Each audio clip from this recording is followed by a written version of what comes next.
जय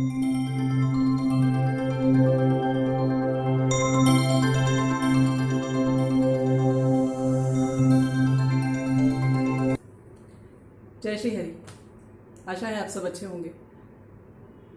जो भी आपके जीवन की यात्रा में आपके व्यक्तिगत स्तर पर आप सह रहे हैं, झेल रहे हैं, जिस किसी भी चुनौती के साथ आप जूझ रहे हैं, जो भी संघर्ष आप कर रहे हैं, उसमें बहुत ईमानदारी के साथ, बहुत सच्चाई के साथ मैं बस एक बात कहना चाहूँगी कि मेरी जो भी छोटी मोटी सी क्षमता है, बुद्धि की, विचारों की, उसके साथ मैं आपके साथ हूँ। लेकिन मेरा साथ कुछ भी महत्व नहीं रखता। मैं इस भाव के साथ आपके साथ हूँ कि श्री हरि शायद मुझे अपना माध्यम बनाकर आप तक पहुँचना चाहते हैं। तो ये जो छोटी सी सेवा है मेरी, इसके पीछे उद्देश्य यही है। The takeaways from chapter 1 Shrimad Bhagavad Gita में जब हम अपने लिए पाठ ढूंढ रहे हैं, अपने लिए टेकअवेज ढूंढ रहे हैं, तो एक चीज़ जो बहुत स्पष्ट समझ में आती है वो ये कि जितना कुछ भी हमें लगता है कि हम जानते हैं, हम समझते हैं, वो बहुत छोटा सा है, बिल्कुल एक टिप ऑफ द आइसबर्ग की तरह। वास्तविक जो कुछ भी सत्य है, जो कुछ भी घटनाएं हैं, वो उसके बहुत पीछे हैं, उसके बहुत गहराई तक हैं। जब ऊर्जा शरीर को, प्राण शरीर को, ऑरा बॉडी को, एनर्जी बॉडी को हम समझते हैं तो ये चीज़ बहुत स्पष्ट समझ में आती है। ऊर्जा शरीर के संगठन को जब हम समझते हैं तो सबसे पहला चक्र हमने देखा मूलाधार चक्र। दूसरा चक्र है स्वाधिष्ठान चक्र। स्व का अधिष्ठान, सेल्फ का प्लेस, सेल्फ का अबोर्ड, सेल्फ का अधिष्ठान, जहां पर सेल्फ पहली बार अपनी अनुभूति पाता है। स्थिर, जड़, स्टिल चेतना में जब पहली बार हलचल आती है, हलचल आते ही जो मैं हूं की अनुभूति आती है, ये इसका स्थान है स्वाधिष्ठान चक्र। मैं हूं के साथ साथ जितने भी अलाइड, जुड़े हुए जो कॉन्सेप्ट्स हैं मैं के, वो सारे के सारे यहीं से जागृति पाते हैं। मैं कौन हूं, मैं क्या चाहता हूं, मैं क्या करने के लिए आया हूं, मैं क्या करूं, ये सारी चीजें इस मैं के साथ जुड़ी हुई होती हैं। और इसीलिए स्वाधिष्ठान चक्र अभिव्यक्तियों का केंद्र है, इच्छाओं का, आनंद को पाने का, आनंद संधान के लिए किए हुए पुरुषार्थ का केंद्र है ये।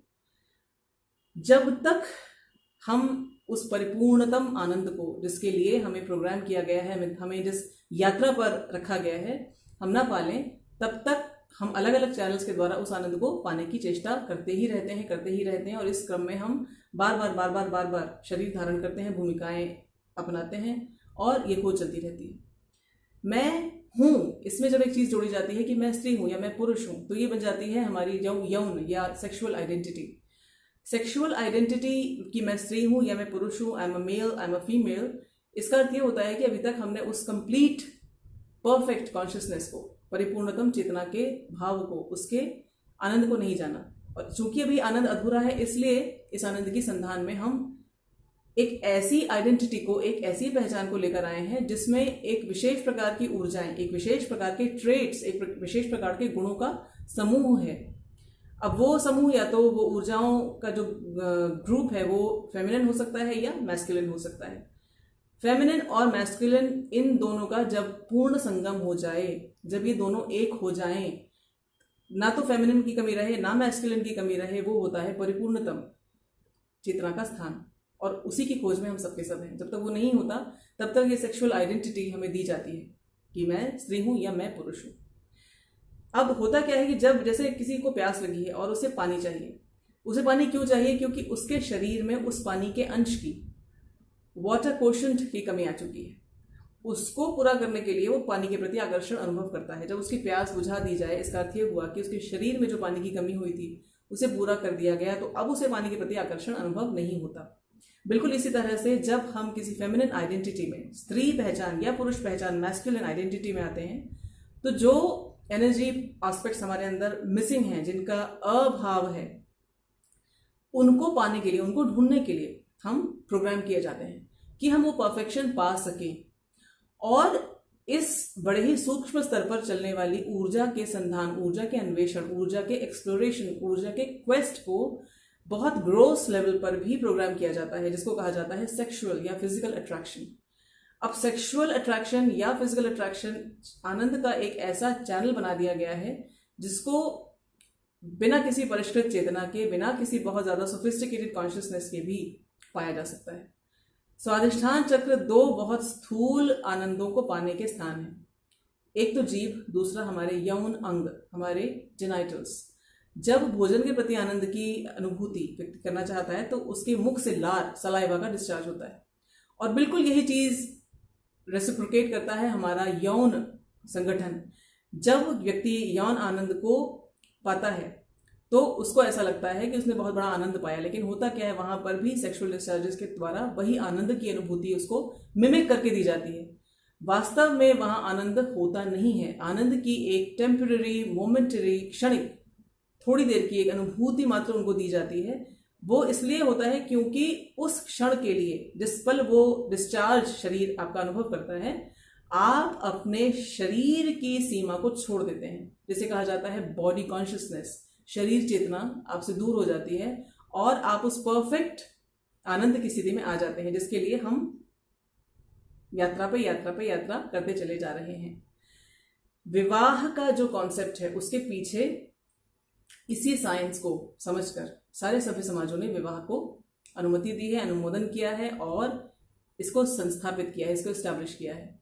दो ऐसे व्यक्ति जो अपने अंदर किसी विशिष्ट प्रकार की ऊर्जाओं की कमी का अनुभव करते हैं और उन्हें उस ऊर्जा को कॉम्प्लीमेंट करने के लिए, उसको पूर्ण करने के लिए किसी ऐसे एनर्जी सिस्टम की खोज रहती है जहां से ही उनको सप्लाई में मिलेगा। चूंकि चेतना को बहुत अधिक परिष्कृत नहीं किया गया है, स्वाधिष्ठान चक्र के ऊपर जाकर चेतना ने अभी तक ऑपरेट करना शुरू नहीं किया है, तो ये संधान बिल्कुल स्थूल, बिल्कुल ग्रोस लेवल पर लोगों को अनुभव में आता है, बिल्कुल पशु के स्तर पर। क्योंकि इस प्रकार से खोज करने के लिए, इस प्रकार से आनंद को पाने के लिए किसी प्रकार की ट्रेनिंग की, प्रशिक्षण की, ज्ञान की आवश्यकता नहीं। ये अपने आप प्रकृति के द्वारा प्रोग्राम्ड है, डिफॉल्ट में ये दिए गए हैं। बहुत बड़ी विडंबना है और बहुत बड़ा दुर्भाग्य है कि आज के समाज में हम अपने आप को विकसित कहकर विवाह जैसी संस्था को ऑब्सोलीट, बेकार कहकर रिजेक्ट कर रहे हैं। आज का ये जो युवा वर्ग है, केवल युवा वर्ग ही नहीं, जो आयु में आगे बढ़े हुए लोग हैं, वो भी ऐसे आचरण में इसीलिए हैं, विवाह की साइंटिफिक जो कॉन्सेप्ट है उसको बिना समझे, क्योंकि उन्हें पता ही नहीं है कि उन्हें चाहिए क्या, और उन्हें ये भी नहीं पता कि विवाह क्यों किया जाता है, विवाह के पीछे पर्पस क्या है। विवाह के पीछे साइंस बस इतनी सी है कि दो ऐसे व्यक्ति साथ आएंगे, एक टीम बनाएंगे, एक ऐसा यूनियन बनाएंगे जिसमें दोनों में किसी किसी विशिष्ट प्रकार की ऊर्जाओं की कमी है, और साथ आकर वो उस दोनों प्रकार की ऊर्जाओं को मिलाकर एक परफेक्ट सिस्टम तैयार करेंगे और दोनों अपनी अपनी व्यक्तिगत यात्राओं पर आगे बढ़ेंगे उसी आनंद संधान के लिए, जो परफेक्ट, परिपूर्ण आनंद की जो स्थिति है, जो अल्टीमेट परफेक्ट कॉन्शियसनेस वाला स्थान है, जहां ना मैस्कुलिन एनर्जी की कमी है ना फेमिनिन एनर्जीज की कमी है। अच्छा, इस यूनियन को, इस विवाह के जो एक आने की जो प्रोसेस को कहा जाता है आत्माओं का मिलन, क्योंकि ये यही है, दो अलग अलग व्यक्ति अपनी अपनी स्पिरिचुअल जर्नीज पर हैं। शरीर किसी ना किसी समय ले लिया जाएगा, तो जो फिजिकल आइडेंटिटी पहचान हमारी है कि मैं स्त्री हूँ, मैं पुरुष हूँ, ये पहचान छोड़कर जानी पड़ेगी। फिर हम बिना किसी लिंग के, बिना किसी सेक्स के, बिना किसी जेंडर के एक एनर्जी सिस्टम फिर से तैयार हो जाएंगे। फिर उस सिस्टम में कहाँ क्या कमी है उसके अनुसार हमें फिर से एक नई identity as a man, as a woman, अलग अलग स्पीशीज में, अलग अलग प्रकार के एनर्जी सिस्टम्स में दी जाएगी, अलग अलग डायमेंशंस में दी जाएगी। तो विवाह की जो अवधारणा है उसके पीछे कारण यही है कि व्यक्ति उस यात्रा पर परफेक्ट इसी रोल में हो जाए, जिस संधान के लिए वो लगा हुआ है वो उसको मिल जाए। हमारा जो एनर्जी कंस्ट्रक्शन है ये ही अपने आप में एक बहुत बड़ा रिवेलेशन है प्रकृति के द्वारा कि हम पशुओं के स्तर पर जीने के लिए बिल्कुल विवश नहीं है। हम गुरुत्वाकर्षण के प्रतिरोध में अपने शरीर को वर्टिकली इरेक्ट लेके चल सकते हैं, जो अन्य पशु पक्षियों के लिए संभव नहीं। इसका अर्थ है कि जो प्रकृति के डिफॉल्ट प्रोग्रामिंग वाले जितने ऑपरेशंस हैं हम उन्हीं में बंद कर रहे हैं, ये हमारी विवशता नहीं। और विवाह इसी के लिए एक खोजी हुई संस्था है कि हम उस डिफॉल्ट प्रोग्रामिंग से बाहर निकल आए।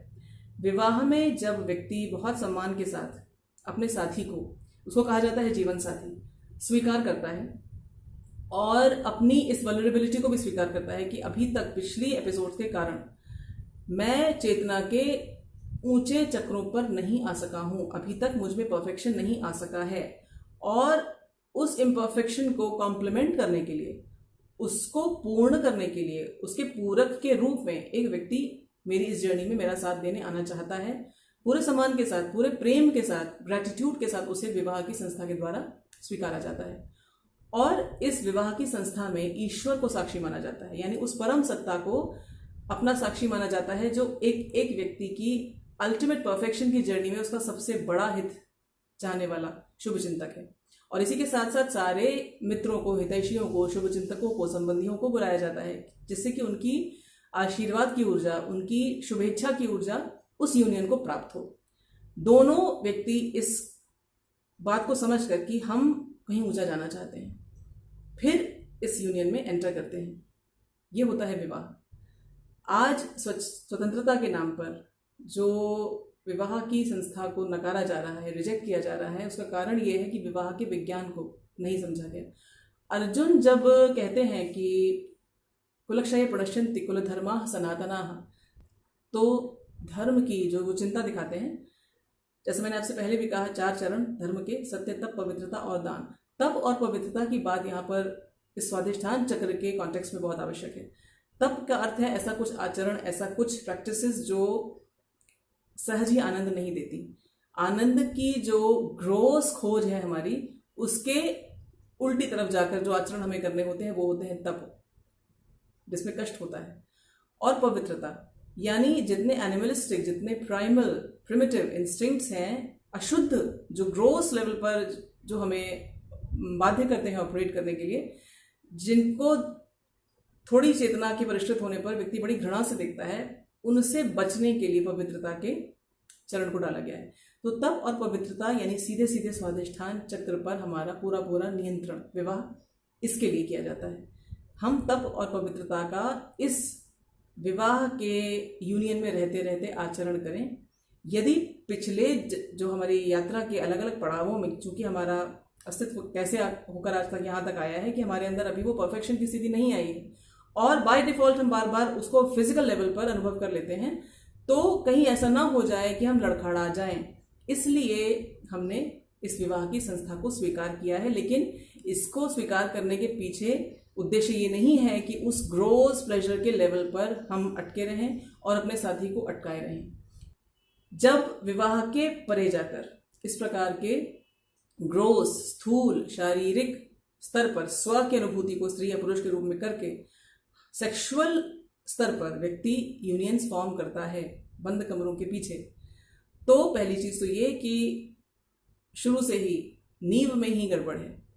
व्यक्ति जान ही नहीं रहा कि वो कौन है, उसे क्या चाहिए। वो बिल्कुल पशुओं के स्तर पर किसी चीज को चाहता है और पशुओं के स्तर पर ही नेचर की प्रोग्रामिंग के अंतर्गत कार्य करता है, बिना जाने इस विज्ञान को। दूसरी चीज, जो सबसे बड़ी चीज, वो ये कि जब बंद कमरों में व्यक्ति ये सोचता है कि हम बिल्कुल अकेले हैं, हमें याद रखना है कि हम अकेले तो कभी भी नहीं हैं, क्योंकि ये एक पाठशाला है। यहाँ हर पल पे एक साक्षी है, हर समय अनदेखी आंखें हमें देख रही हैं। इससे भी बड़ी बात मैं आपको बताऊं कि जो ऊर्जा है, ऊर्जा शरीर है। जैसे हमारे फिजिकल बॉडी के अलग अलग प्रोडक्ट्स को कंज्यूम करने के लिए एक सिस्टम चलता है, जिसे कहा जाता है इकोलॉजिकल सिस्टम, जिसे कहा जाता है इकोसिस्टम। एक दूसरे का आहार बनता है, दूसरा तीसरे का आहार बनता है, तीसरा चौथे का आहार बनता है, और इस तरह से फूड चेन चलती है। बिल्कुल इसी तरह से हमारी जो सूक्ष्म ऊर्जाएं हैं, जिनको हम प्रोड्यूस करते हैं अपने अलग अलग आचरणों के चलते, अपने अलग अलग व्यवहारों के चलते, उस पे फीड करने वाली बिल्कुल वैसी ही ऊर्जा स्पीशीज है, एनर्जी स्पीशीज हैं। आपने यदि इनको ना देखा हो, अनुभव ना किया हो, तो आप ये मानिए कि जो मैं कह रही हूँ अपने अनुभव के आधार पर, ये ऊर्जा एंटिटीज होती हैं। बिल्कुल जैसे हमारे स्थूल संसार में भी ऐसे बहुत से स्पीशीज हैं जो हमें दिखाई नहीं देते नेकेड आंखों से, नंगी आंखों से। उनको देखने के लिए हमें खास तरह के उपकरण चाहिए। बिल्कुल उसी तरह से ये जो ऊर्जा स्पीशीज हैं, जिनको अभी तक ग्रोस फिजिकल बॉडीज नहीं दी गई हैं, लेकिन इनके अंदर चेतना है, कॉन्शियसनेस है, इनके अंदर भी नेचर की डिफॉल्ट प्रोग्रामिंग है, और ये हमारे द्वारा बनाए हुए अलग अलग प्रकार की ऊर्जाओं को भोग करते हैं, उन पर सर्वाइव करते हैं।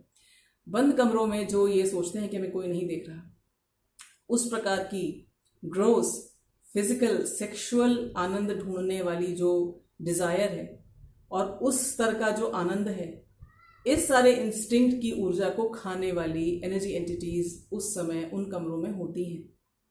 आपके असंख्य कंपेनियंस होते हैं, आप उन्हें अनुभव नहीं कर पाते, उन्हें नहीं देख पाते, और ये उस ऊर्जा को खाते हैं। जैसे हमारे स्थूल संसार में सुअर होते हैं, मक्खियाँ होती हैं, इस तरह के गंदे भक्ष्य पदार्थों को खाने वाले ऐसे बहुत से योनियां हैं जो खाती हैं। बिल्कुल इसी तरह से इस प्रकार की ऊर्जाओं को खाने वाली भी ऊर्जा एंटिटीज होती हैं और खाती हैं इस ऊर्जा को। और खाने के बाद ये जो अपना मल त्याग करती हैं, एनर्जी का जो वेस्ट जो ये अपना फेंकती हैं, आप ये सोच कर देखिए कि उस गंदी ऊर्जा को खाने वाला जब अपना एक्सक्रीटा फेंकेगा तो वो क्या होगा, और उस एक्सक्रीटा को आपके ऊर्जा तंत्र एसिमिलेट करते हैं, एब्जॉर्ब करते हैं। उससे भी बड़ी बात ये कि हम अपने ऑरा शरीरों को, अपने एनर्जी बॉडीज को किसी भी व्यक्ति की ऊर्जा के साथ संक्रमित हो जाने देते हैं, कंटेमिनेट हो जाने देते हैं। जब ऑपरेशन इस स्वाधिष्ठान चक्र के स्तर पर हो रहा है, बिना ये समझे कि चाहिए क्या, सही क्या है, गलत क्या है, तप और पवित्रता का भाव बिल्कुल हटा दिया जाता है, तब ये जो सेक्रल चक्र है ये ओवर एक्टिवेट होता है, बहुत बड़ा होता है। उसका कारण ये है कि ये जो ऊर्जा एंटिटीज हैं ये इसको और प्रोत्साहन देती हैं और एनर्जी इसके अंदर भरती हैं। इसीलिए कंपल्सिव बिहेवियर्स बनते हैं, इसीलिए एक्सट्रीम बिहेवियर्स बनते हैं, क्योंकि जब ये अपना एक्सट्रीटा छोड़ते हैं तो ये एनर्जी एक्सट्रीटा आपके उस चक्र को और तेजी से चलाने के लिए बाध्य करता है आपके सिस्टम को। इसका कारण केवल यह है कि इस ऊर्जा को, इस चेतना को ऊपर मत जाने दो, यहीं रहने दो, क्योंकि ये हमारा भोजन है। तो ये बड़ा स्मार्ट, बड़ा इंटेलिजेंट सिस्टम है जिसके द्वारा एनर्जी इकोसिस्टम चलाया जाता है। जब आप ऐसा कोई आचरण करते हैं तो आप इस इकोसिस्टम में एक खिलौने की तरह यूज किए जाते हैं। तो हमें ये समझना है कि यदि नेचर हमें इस फॉर्म में इतना बड़ा संकेत देती है कि हम डिफॉल्ट प्रोग्रामिंग को तोड़कर एवोल्यूशन पे जा सकते हैं, और ये एवोल्यूशन की जो हमारी इंस्टिंक्टिव प्रोग्रामिंग है ये हमने फिजिकल लेवल पे अनुभव की है। पहिए का आविष्कार, अग्नि का आविष्कार, हमारे आज तो रॉकेट्स जा रहे हैं, मंगल पर हम अपनी कॉलोनीज बनाने के लिए तैयार हैं, लेकिन अनफॉर्चुनेटली हम कॉन्शियसनेस के डायमेंशन को अभी भी सोफिस्टिकेट नहीं करना चाहते हैं, उसमें एवोल्यूशन अभी भी हम नहीं कर रहे हैं। कॉन्शियसनेस के इसी जोन में जहां पर हम मूलाधार चक्र और स्वाधिष्ठान चक्र पर ही ड्वेल करें, यहीं पर हमारा अस्तित्व स्वीकार है, और इसी के साथ साथ हम इवॉल्व करने का खाली अपने आप को झूठा संतोष देते रहे कि हम कर रहे हैं, ये नहीं करना है। तो विवाह के कॉन्सेप्ट को समझकर बहुत अच्छे से कि विवाह क्यों करना है, केवल इसलिए नहीं कि मैं एक फिजिकल आइडेंटिटी के द्वारा एक सेक्सुअल पहचान को धारण करता या करती हूँ, इसलिए कि यदि मुझे उस प्रकार के ऊर्जा एस्पेक्ट्स की कमी अपने अंदर अनुभव होती है सारी ट्रेनिंग के बावजूद, तो मुझे विवाह के द्वारा उसे कॉम्प्लीमेंट तब तक करते रहना है जब तक मैं अपने अंदर उस प्रकार के एनर्जी सिस्टम को परिपूर्ण करने वाले ट्रेड्स को डेवलप ना कर लूं, तब तक इस विवाह की आवश्यकता है। और इसी कारण से हमारे गुरुकुलों में पुराने समयों में ये जो ट्रेनिंग दी जाती थी बच्चों को, वो यही दी जाती थी कि जो बेसिक चक्र हैं, यानी जो ये प्रिमिटिव चेतना के स्तर हैं, मूलाधार और स्वाधिष्ठान, इन पर पूरा मास्टरी आ जाए बच्चों को, इनके ऊपर इनकी चेतना चली जाए, और फिर उनको कोई और ज्ञान दिया जाता था। और इसी कारण इतने ज़बरदस्त पर्सनैलिटीज़ उन ज़मानों में बना करते थे। आजकल के ये जो हमारा स्कूल सिस्टम है इसमें ऐसा कुछ नहीं होता। बच्चा ये नहीं समझ पाता कि उसे क्या करना है, और उससे पहले ही उसे डाल दिया जाता है स्कूल सिस्टम में। और स्कूल सिस्टम में वो लोग होते हैं हर स्तर पर जो खुद ही मूलाधार चक्र और स्वाधिष्ठान चक्र पर ही अपनी चेतना को समेट कर जी रहे होते हैं, उन्हें खुद भी कुछ ज्ञान नहीं इस विज्ञान के विषय में। तो अब ये वीडियो काफ़ी लंबा हो जाएगा, इस विषय में आगे भी हम और बातें करेंगे स्वाधिष्ठान चक्र से संबंधित। यदि कोई भी आपकी जानकारी में ऐसा व्यक्ति हो, विशेष तौर पर युवा वर्ग के कोई ऐसे लोग हों जिन्हें आप चाहते हैं कि या समझते हैं कि जिन्हें इससे कुछ लाभ मिल सकता है, तो इस वीडियो को आप उनके साथ शेयर कर सकते हैं। फिर से मिलूंगी अगले वीडियो में। जय श्री कृष्ण।